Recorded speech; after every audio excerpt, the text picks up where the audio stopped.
Mei 30. Ijumaa mwaka wa 2025. Chapa Matendo 1:14. Hawa wote walikuwa wakidumu kwa moyo mmoja katika kusali, pamoja nao wanawake na Mariamu mama yake Yesu na ndugu zake. Kuna mambo matatu ambayo lazima kwanza ujue. Hatua ya utotoni ni kipindi cha uchapishaji wa kiroho. Miaka ya ujana, ambayo ni pamoja na shule ya kati na sekondari, ni wakati watu wanaanza kuona na kutambua hali halisi ya kiroho. Chuo kikuu na vijana wazima ni wakati uzoefu huu lazima uthibitishwe kibinafsi. Hata hivyo, kwa wakati watu wanapofikia ujana wao na utu uzima wa mapema, tayari wametiwa chapa na batizan za Shetani. Sio tu kwamba wamechapishwa na ubinafsi na kuzingatia ulimwengu, wao pia hawana nguvu kiroho. Lazima uondoe hii. Mashirika hayo matatu, wasomi maarufu, watu mashuhuri wa kidini na viongozi wa kihistoria wanaendeleza na kuchapisha mambo haya 12. Hasa, Ubudha una ushawishi mkubwa zaidi.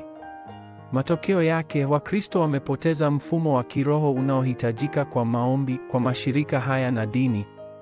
Kwa hiyo, haiwezekani kupanda mkondo wa neno, maombi na uinjilisti, na mwishowe Wakristo huishia kufanya kazi kwa wasioamini. Hadi wakati huo, makanisa ya ulimwengu yalianza kuomba pamoja.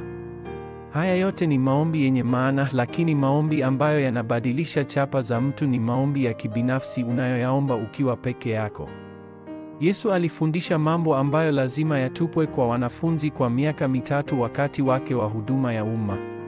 Pia aliwasaidia kubadilisha batizan zao kupitia umakinikaji wa siku 40.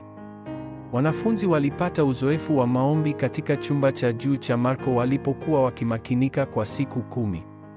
Kumakinika katika maombi pekee siku ya Bwana ni ibada. Hili likifanyika, neno na shamba zitaunganishwa kila siku.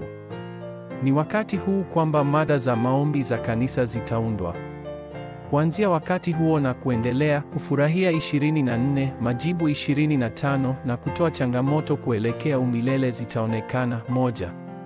Harakati za kitamaduni. Lazima ufundishe sikukuu 3 kwa kiasi inakuwa kawaida ya kitamaduni kati ya vijana wachanga na kwa vijana wakubwa. 2.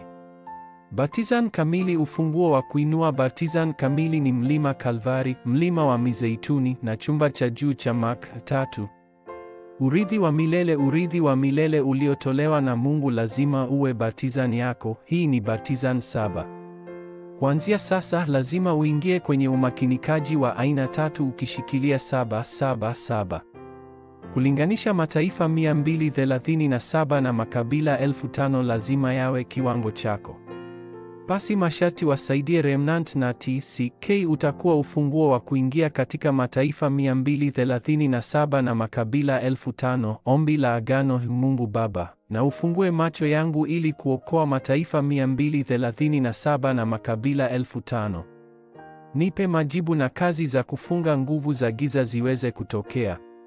Katika jina la Yesu Kristo naomba. Amen.